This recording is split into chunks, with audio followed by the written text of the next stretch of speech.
पहले दिन हमारे विश्वास को भगवान शंकर ने पुष्ट किया। जब मैं 13 वर्ष का था तो शाम के माताजी से केवल बताया, पिताजी से तो हिम्मत नहीं थी क्योंकि बहुत कठोर स्वभाव के थे, तो उनसे डर लगता था बात करने में। माताजी से कहा कि माताजी हम कल बाबा जी बन जाएंगे। बाबा जी बताया, उन्होंने विनोद समझा, हमारी बात बन गई क्योंकि उन्होंने विनोद समझा। अगर सीरियस समझती तो रो देती या कुछ हमको आदेश करती, और उन्होंने विनोद समझा तो ध्यान ही नहीं दिया। भगवान ने हमारी बात बना दी। सब सो रहे थे, उठे, पिताजी को मानसिक प्रणाम किया, सैया पर थे, माताजी को प्रणाम किया, भाई बहनों को, और एक छोटी सी गीता, चटाई और वो एक लोटा, क्योंकि गायत्री यज्ञोपवीत हो जाता है ना, तो गायत्री के लिए उतना लेकर बस वो घर से भागे। पैजामा कुर्ता या ऐसा पैंट शर्ट, हाफ पैंट या शर्ट या पैजामा कुर्ता क्या था मुझे ध्यान नहीं है उस समय, मतलब गृहस्थी वेश में ही भागे। और चलने के बाद थक गए तो एक शंकर जी का मंदिर आता है नंदेश्वर, सरसौल ब्लॉक में नंदेश्वर महादेव, वहाँ जंगल में जाकर के रुके। अब जब 12 बजे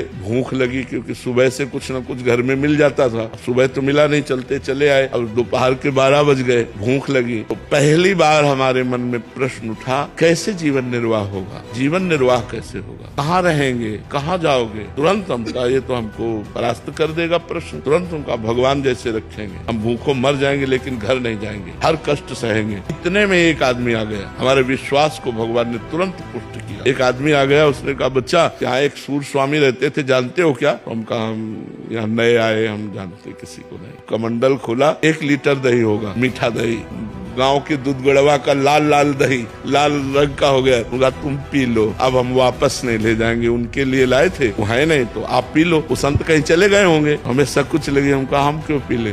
बोले नहीं पी लो, महादेव जी की ऐसी इच्छा है। उसी लोटे में डाल के 3-4 लोटा निकला, छोटा लोटा था। जब वो गए तो 1 लीटर दही में खूब छक गए ना, और जो ही गए से शंकर जी के ऐसे पिंडी को पकड़ के खूब रोए। हमें विश्वास हो गया कि हमारे जीवन का आप पार करेंगे, आप स्वीकार करेंगे।